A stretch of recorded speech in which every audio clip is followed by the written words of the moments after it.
Je vous invite à prendre vos Bibles dans le livre de Marc, le chapitre 14, les versets 3 à 9. Comme Jésus était à Béthanie, dans la maison de Simon le lépreux, une femme entra. Pendant qu'il se trouvait à table, elle tenait un vase d'albâtre qui renfermait un parfum de nard pur de grand prix. Et ayant rompu le vase, elle répandit le parfum sur la tête de Jésus. Quelques-uns exprimèrent entre eux leur indignation. À quoi bon perdre ce parfum ? On aurait pu le vendre plus de 300 deniers et les donner aux pauvres. Et ils s'irritaient contre cette femme. Mais Jésus dit, « Laissez-la. Pourquoi lui faites-vous de la peine ? Elle a fait une bonne action à mon égard, car vous avez toujours les pauvres avec vous, et vous pouvez leur faire du bien quand vous voulez, mais vous ne m'avez pas toujours. Elle a fait ce qu'elle a pu, elle a d'avance embaumé mon corps pour la sépulture. Je vous le dis en vérité, partout où la bonne nouvelle sera prêchée, dans le monde entier, on racontera aussi en mémoire de cette femme ce qu'elle a fait. » Bonjour, chers frères et sœurs. Est-ce que vous m'entendez bien? Parce que moi, je ne m'entends pas. J'espère que vous allez bien, que vous avez eu une bonne semaine, n'est-ce pas? Et que, comme le disait Lucien, que nous sommes heureux d'être ici ce matin. Est-ce que je peux voir les mains de ceux qui ne sont pas dans la joie ce matin? Ah, est-ce que je peux voir les mains de ceux qui sont dans la joie ici ce matin? Alléluia. Vous savez, c'est un privilège que nous avons de pouvoir nous réunir chaque sabbat et d'adorer ensemble. Le Christ, en s'offrant sous la croix, il savait, il avait prévu un peuple qui chaque sabbat, en 2018, allait se réunir afin de réclamer la bénédiction de Dieu. Sachez que si nous sommes là, ce matin, et je pense aussi à nos frères dans le monde entier qui se réunissent en cet instant, si nous sommes là, c'est parce que Dieu a versé son sang précieux. Il l'a fait avec amour pour que ce matin, lui avec nous, puisse nous donner une bénédiction qui n'est suivie d'aucun chagrin. Et ce matin, nous avons ce privilège de pouvoir participer à la table du Seigneur, la Sainte Seine. Donc il y aura le temps de lavement des pieds au préalable. Et ensuite, nous allons pouvoir manger le pain et le jus de raisin, le vin non fermenté. Donc ce matin, je ne veux pas être très long concernant la prédication, mais je voudrais attirer votre attention sur le chapitre 14 du livre de Marc. Alors je vous invite à prendre la Bible, vos Bibles, au chapitre 14 du livre de Marc. En fait, Marc ici, ou l'évangile de Marc, en fait, possède, je dirais, une histoire vraiment merveilleuse. Une belle histoire. Une belle histoire, tant et si bien que les 4 évangélistes, Matthieu, Luc et Jean, racontent aussi l'histoire. Bien sûr, chacun avec ses propres mots et avec des détails différents. Mais les 4 racontent l'histoire. Matthieu 26, 1 à 5, Luc chapitre 7 à partir du verset 36 et Jean au chapitre 12. Mais quand vous lisez cette histoire, au chapitre 14, dès le premier verset, vous allez vous rendre compte que entre cette belle histoire se trouvent, je dirais, à mon avis, 2 récits que je qualifierais de détestables et d'atroces. Entre cette belle histoire se trouvent 2 récits que je qualifie d'atroces, d'horribles.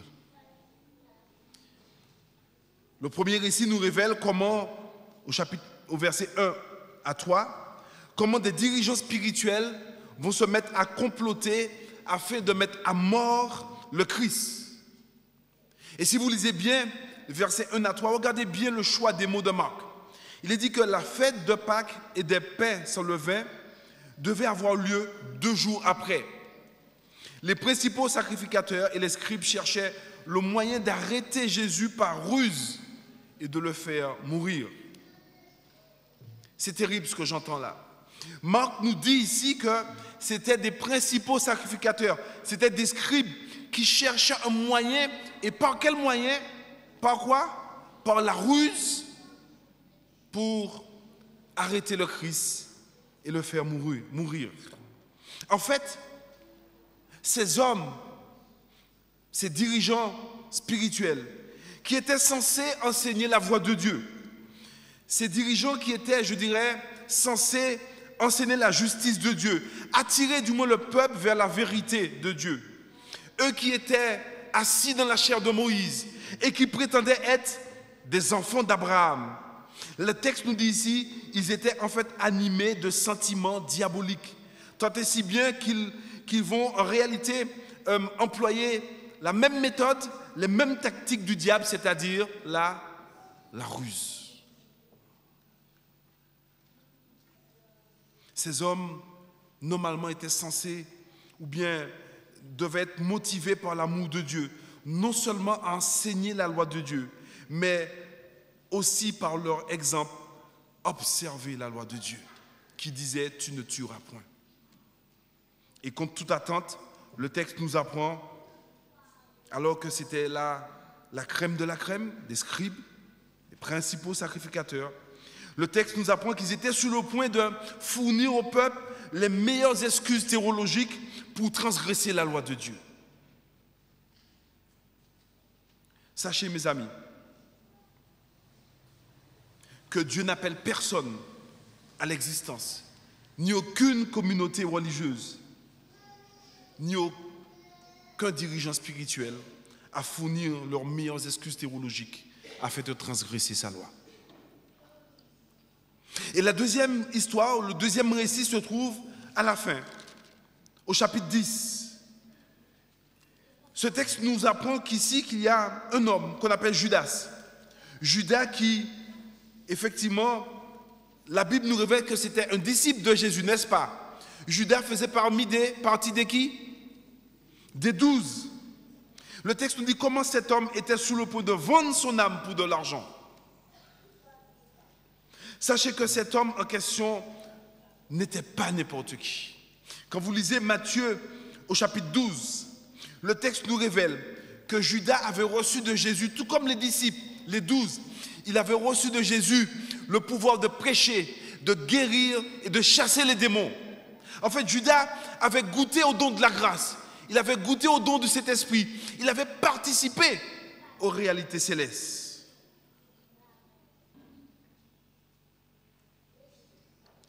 Réfléchissez un instant.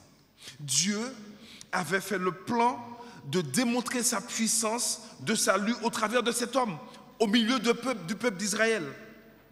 Il me semble, en ce qui me concerne, qu'il est impossible d'offrir de plus grands privilèges que ceux qu'avait reçus Judas.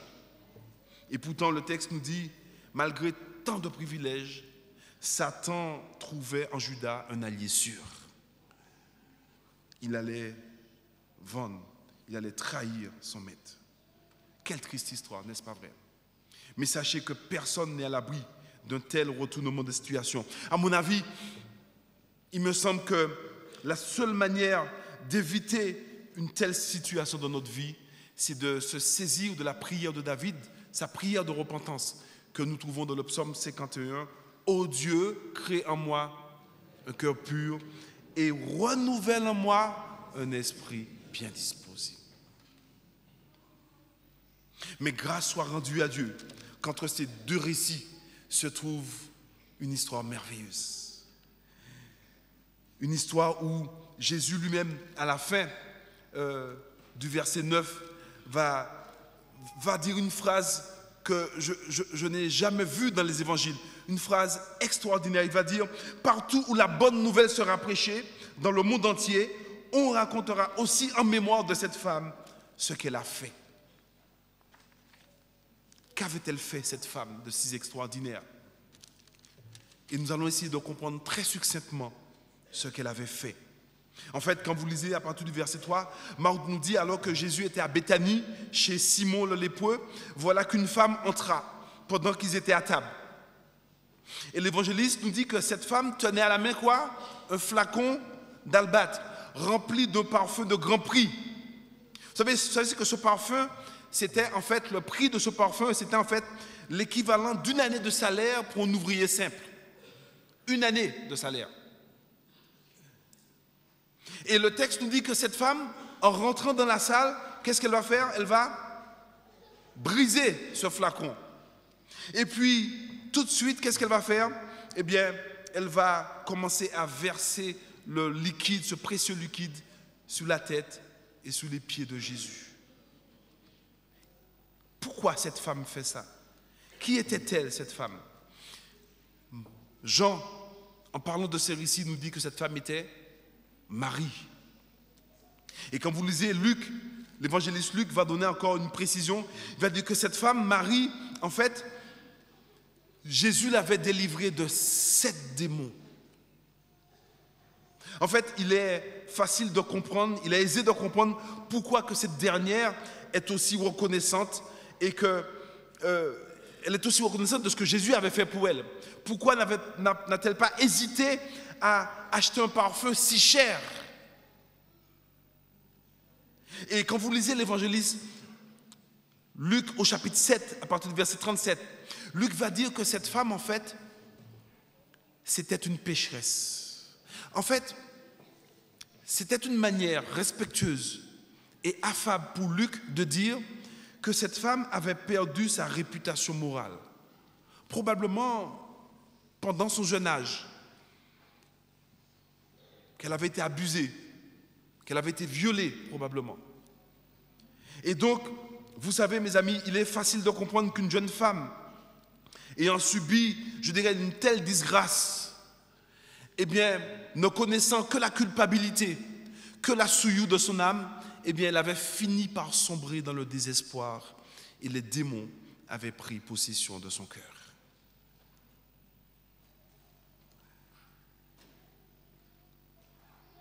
Cela, mes amis, peut arriver à n'importe qui.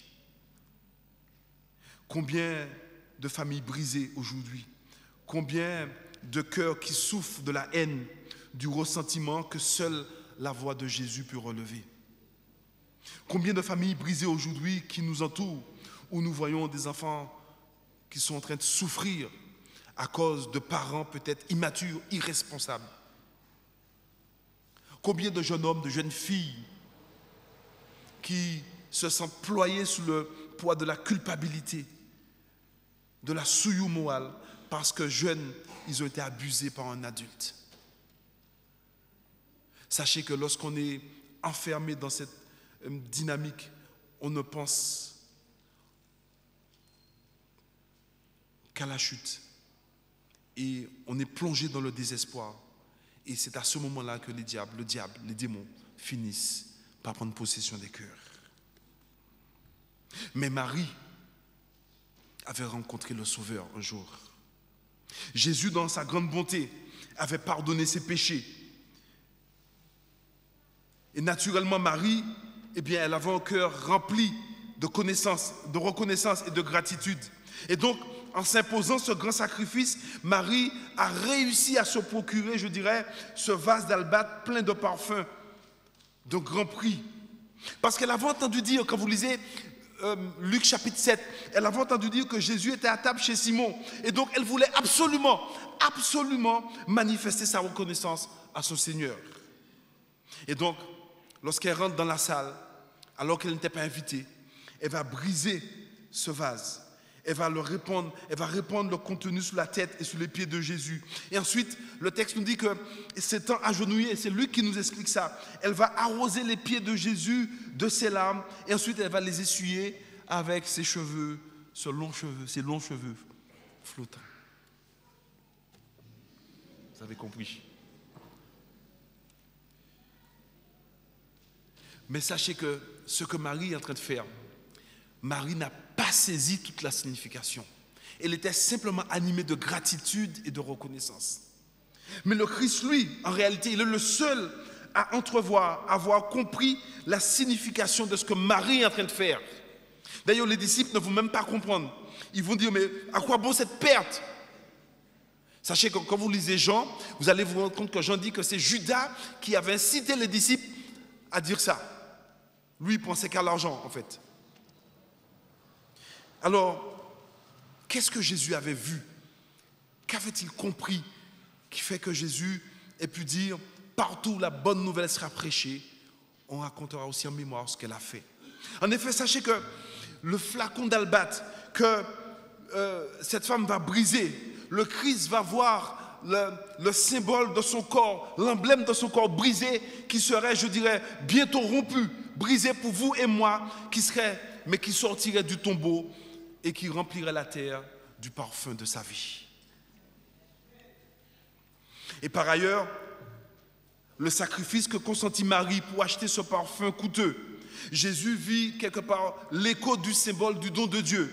En fait, Dieu, en envoyant son Fils, Jésus-Christ, Dieu nous envoyait tout ce don qu'il avait, tout ce qu'il est. Le ciel entier est venu à nous, en la personne de Jésus-Christ.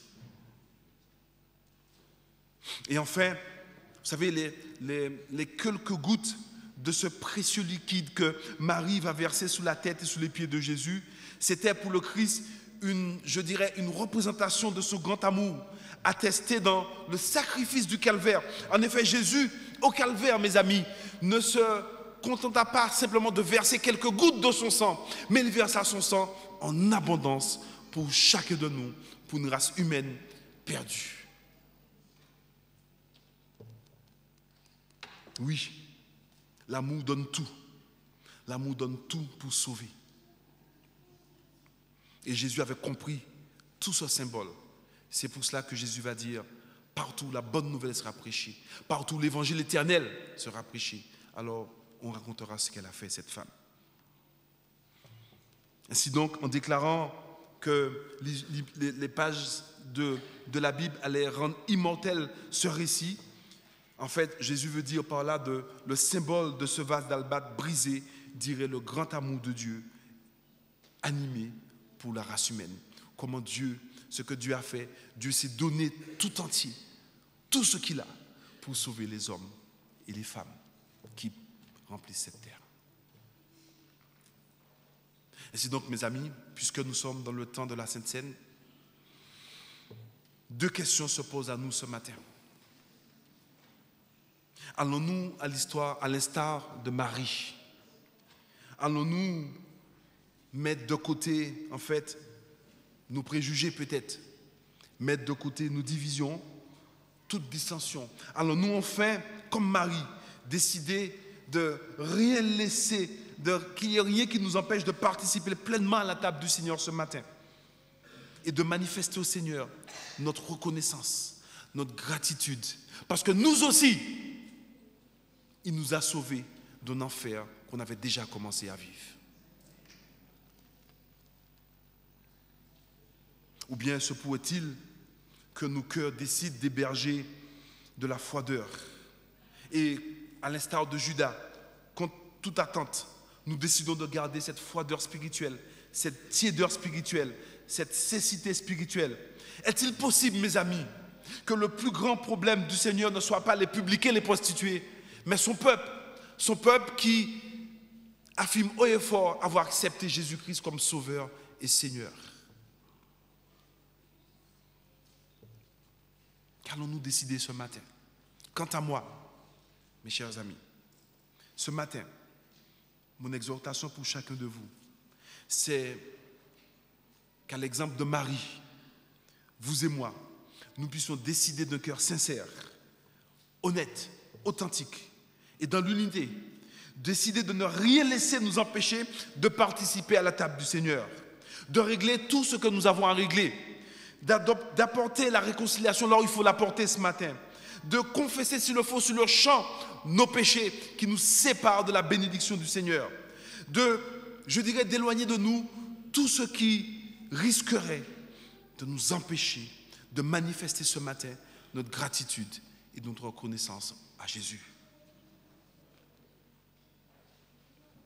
Il semble que le temps est venu pour nous, le moment est venu pour nous ce matin, de mettre de côté tout ça et de nous lancer avec foi, par la foi, je dirais dans la carrière qui nous est ouverte ce matin, et étant remplis de l'amour de Dieu, de l'agapé de Dieu, que tous ensemble nous puissions participer, unis, de cœur sincère, et ayant les regards focalisés sur Jésus, le chef et le consommateur de la foi, nous puissions ensemble dire au Seigneur combien nous en sommes reconnaissants de ce qui nous a sauvés, de ce qui nous a délivrés des ténèbres et nous ramener à la lumière de sa gloire. Puisse le Seigneur nous parler ce matin, que rien, mes amis, ne nous empêche de participer à cette table. Encore une fois, s'il nous faut nous demander pardon mutuellement, faisons-le. S'il nous faut décider sous le champ, dans nos cœurs, d'abandonner un péché, faisons-le. Mais de grâce, au nom de Jésus, ne laissons rien nous séparer de ce moment si merveilleux que Dieu nous a conviés ce matin. Amen. Je vais demander à notre premier diacre de venir, de donner les consignes concernant le lavement des pieds. Et pendant qu'il donne les consignes, examinons-nous, mes amis, dans le calme, dans le silence. Demandons à Dieu de nous révéler ce qu'il faut nous révéler. Mais de grâce, supplions le Seigneur, ne laisse pas l'ennemi nous empêcher de participer à la table du Seigneur ce matin. Amen.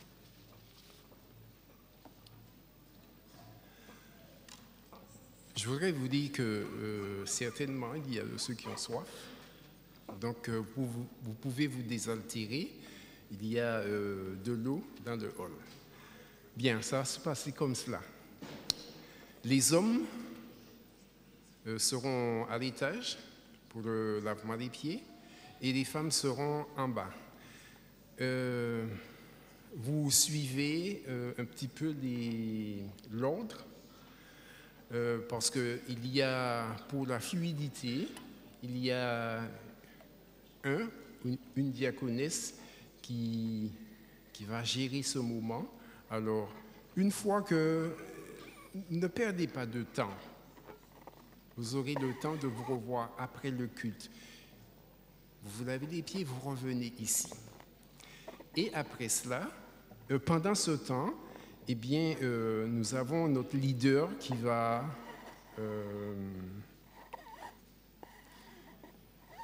qui vous fera chanter en attendant. Bien, je vous remercie et je demande dès à présent aux sœurs de se rendre dans la salle destinée pour cela et nous faire là-haut.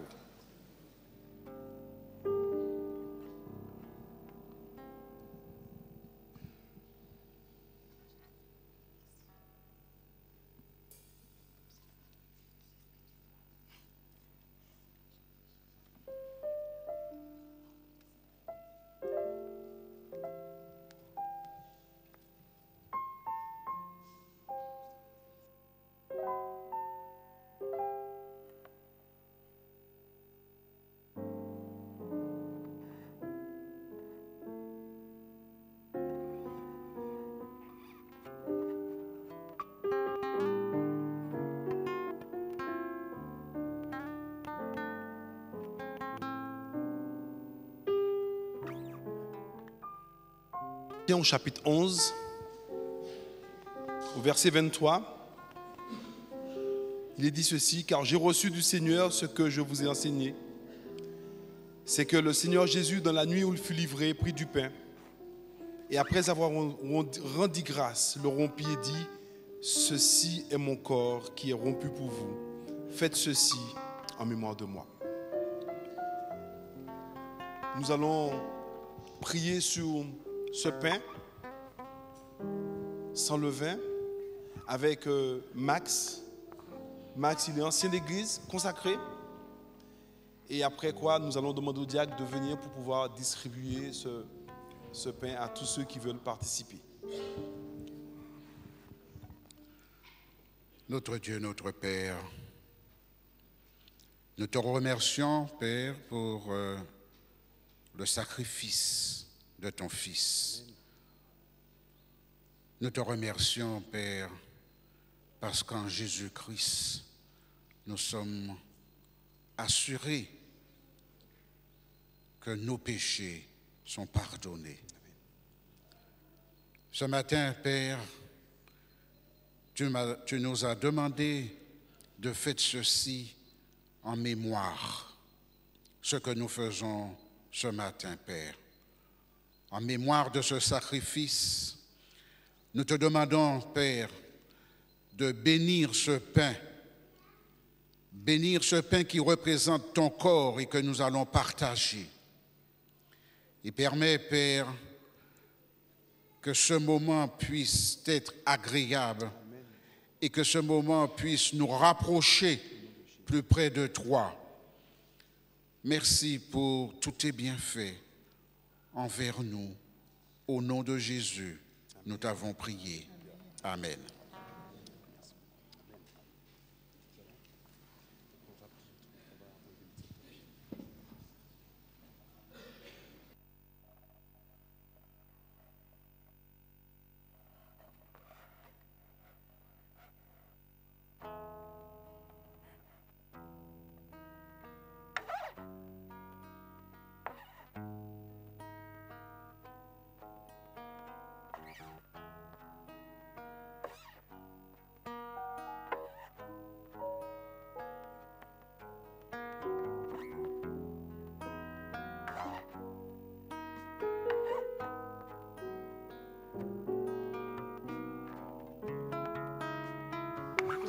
Je demande à tous ceux qui participent de rester debout et ceux qui ne participent pas, vous pouvez vous asseoir.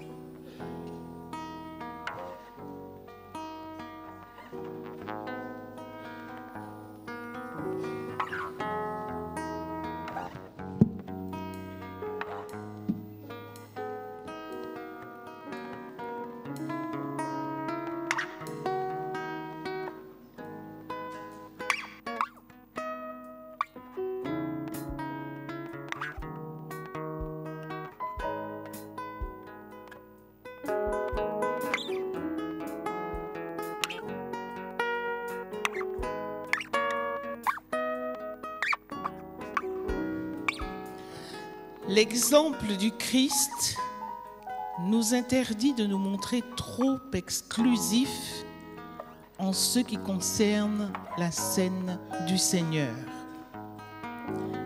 Il est vrai qu'un péché public justifie l'exclusion. C'est ce que le Saint-Esprit enseigne clairement.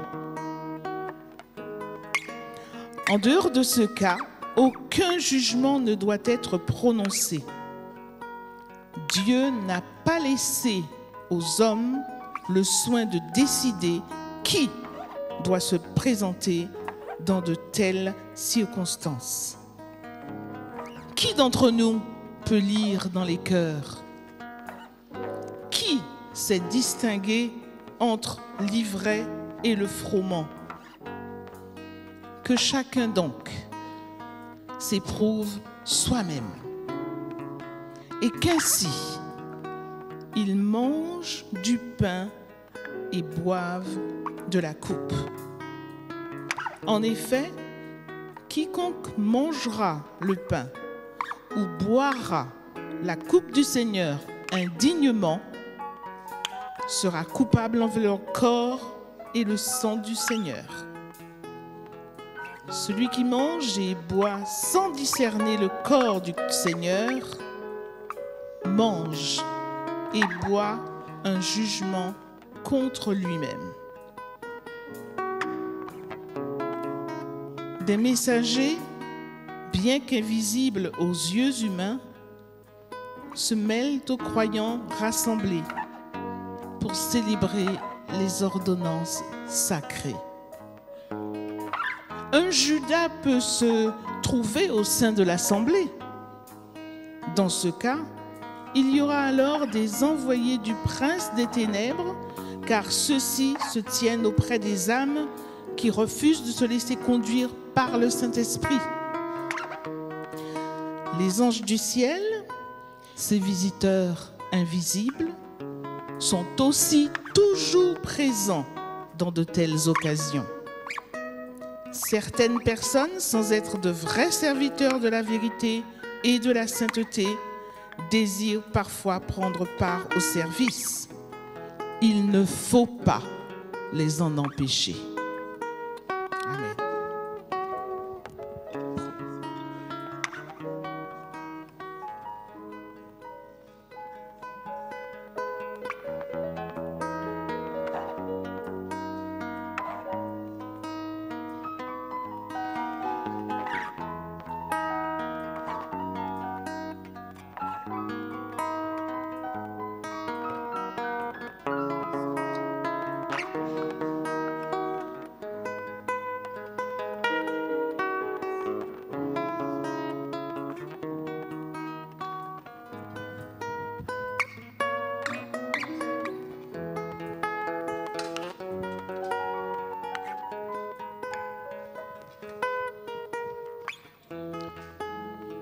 Pendant qu'il mangeait, Jésus prit du pain et après avoir rendu grâce, il le rompit et le donna en disant, prenez, mangez, ceci est mon corps. Est-ce que tout le monde a été servi? Alors, mangeons-en tous. Non? Ah, il manque.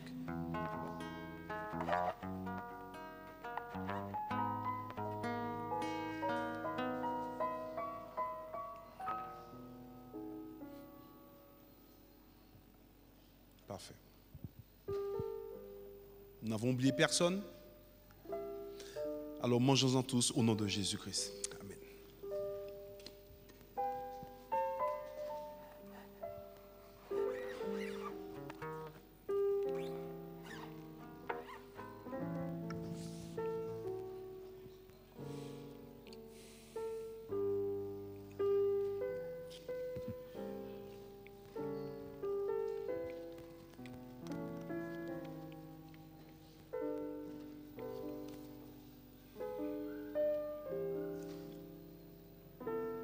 De même,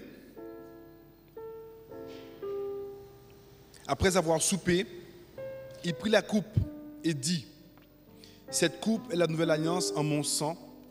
Faites ceci en mémoire de moi, toutes les fois que vous en boirez, car toutes les fois que vous mangez ce pain et que vous buvez cette coupe, vous annoncez la mort du Seigneur jusqu'à ce qu'il vienne. » Amen. Nous allons prier sur ce fruit de la vigne, du jus de raisin. Nous allons prier avec Marthe, ancienne église, ancien consacré. Et pendant que nous allons nous agenouiller ici, je vous invite à incliner la tête. Notre Père, notre Dieu, nous reconnaissons en cette coupe qui contient le jus de la vigne, le sang qui a été versé pour nous. Nous te remercions, Seigneur, du grand sacrifice que tu as consenti en faveur de chaque être humain. Nous te serons reconnaissants jusqu'à ce que tu reviennes. Et Seigneur, nous voulons te demander de bénir cette coupe. Permets que chacun ici présent reconnaisse la grandeur du sacrifice que tu as fait et donne son cœur à Jésus, au nom de Jésus. Amen. Le sang de Jésus, le sang qui a coulé il y a 2000 ans ne perd jamais sa puissance, n'est-ce pas, au nom de Jésus? Donc je demande au diacre de s'approcher et tous ceux qui participent, je vous invite à rester debout et ceux qui ne participent pas, je vous invite à vous asseoir.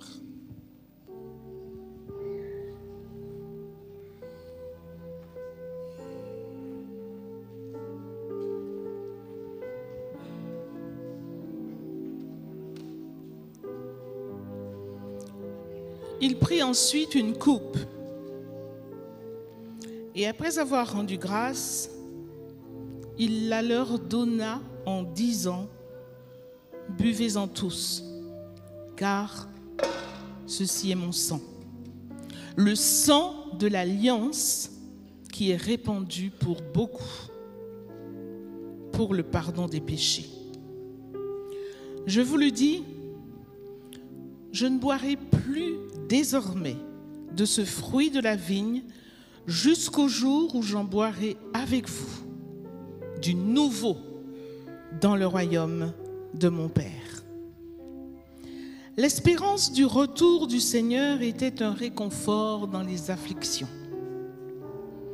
Cette pensée leur était précieuse au-delà de tout ce que l'on peut imaginer. Toutes les fois que vous mangez ce pain et que vous buvez cette coupe, vous annoncez la mort du Seigneur jusqu'à ce qu'il vienne. Voilà des choses que nous ne devons jamais oublier. L'amour de Jésus qui nous presse doit toujours être présent à notre esprit. Le Christ a institué ce service afin de parler à nos sens de l'amour que Dieu a manifesté à notre égard. Il ne peut y avoir d'union entre nos âmes et Dieu que par le Christ. C'est l'amour de Jésus qui doit cimenter et rendre éternelle l'union et l'amour qui existe entre les frères. Il ne fallait rien moins que la mort du Christ pour donner de l'efficacité à son amour pour nous. Grâce à cette mort, nous pouvons attendre avec joie son retour. Son sacrifice est le centre de notre espérance et l'objet de notre foi. On considère trop comme une simple forme les ordonnances qui rappellent l'humiliation et les souffrances du Seigneur. Elles ont été instituées à dessein. Nos sens doivent être éveillés pour que nous puissions saisir les mystères de la piété. Il nous est donné de comprendre, beaucoup mieux que nous ne le faisons, les souffrances expiatoires du Christ.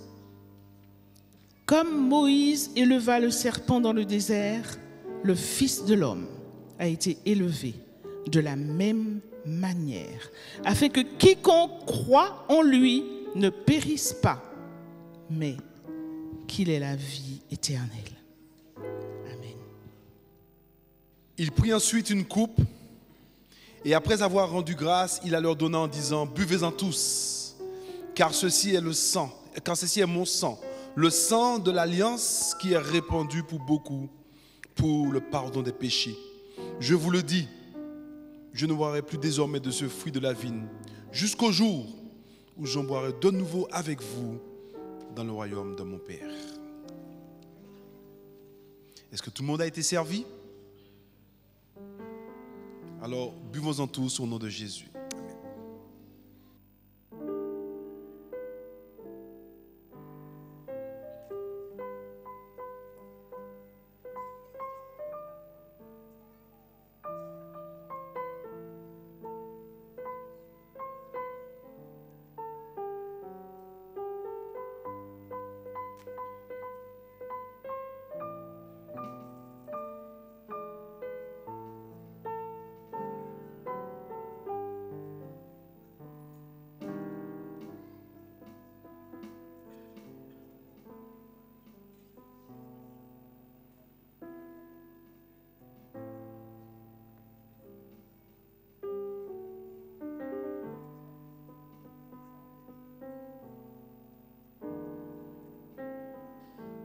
Je vais vous inviter à vous tenir debout pour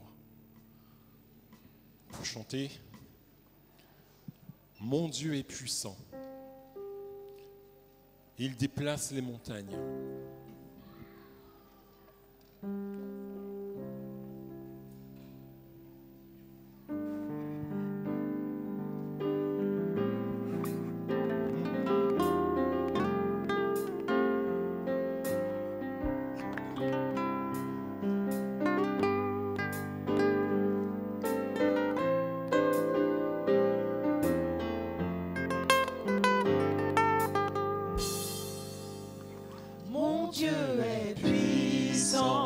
il a sauvé le monde, il offre le salut, par son sang je vis. Mon Dieu est puissant, il offre le pardon, par sa grâce je vis. Oh, béni soit son nom. Mon Dieu est puissant, il a sauvé le monde, il offre le salut, par son sang je vis. Mon Dieu est puissant. Mon Dieu est puissant, Il offre le pardon. il offre le pardon, Par sa grâce par je vis. sa grâce je Béni soit son nom. béni soit son nom. Mon Dieu est puissant. Puissant. Puissant. Puissant. Mon Dieu est puissant. Puissant. Puissant. Mon Dieu est puissant, il déplace les montagnes, il me met à l'abri des plus grands dangers. Mon Dieu est puissant, il guérit mes douleurs, il calme mes frayeurs, il règne à jamais. Mon Dieu est puissant. Puissant, puissant, puissant, mon Dieu est puissant, puissant, puissant, puissant. À vous, mon Dieu est puissant,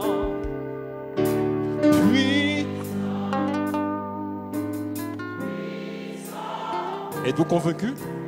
On reprend mon Dieu. Mon Dieu est puissant. Amen. Puissant. Puissant. Une dernière fois.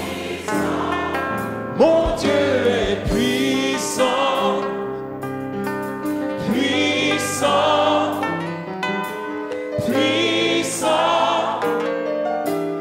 Puissant. Mon Dieu est puissant.